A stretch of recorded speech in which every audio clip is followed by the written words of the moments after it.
बुला कुकुर समस्या को नहीं सुप्रीमकोर्ट एक गुरुत्वपूर्ण तथा ऐतिहासिक निष्पत्ति सुनाइछंती।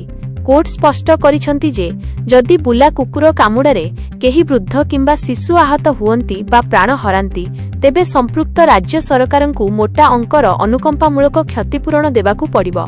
विभिन्न शिक्षानुष्ठान, हस्पिटाल, बसस्टाण्ड एवं रेल स्टेशन भली जनगहलीपूर्ण स्थानरू कुकुरंकु तुरंत हटाइबा पई सर्वोच्च अदालत निर्देश देइछंती। कुकुर बंध्याकरण प्रक्रिया विफलता पई केंद्र और राज्य सरकारंकु कोर्ट भर्त्सना करने सह स्थानीय प्रशासन को ए दिगरे कड़ा नजर रखिबाकू चेतावनी देइछंती। कुकुरंक संबंधी एही मामलार शुणाणी करी जस्टिस विक्रम नाथ, संदीप मेहटा एवं एनभी अंजारियाଙ୍କ खंडपीठ पशुप्रेमीଙ୍କୁ ମଧ୍ୟ कड़ा तागिद करिछंती। खंडपीठ मंतव्य देइछंती जे कुकुरर मनरे कौन चलीछि केही कहि परिबे नाही एवं से केतेबेले आक्रमण करिवो ताहा आगुआ जानिबा कष्टकर।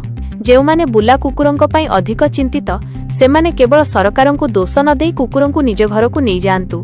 जदि बुला कुकुर कामुड़ारे केही क्षतिग्रस्त हुअंती तेबे पशुप्रेमी माने मध्य सेथिपई दायी रहिबे बोली सर्वोच्च अदालत चेताई देइछंती।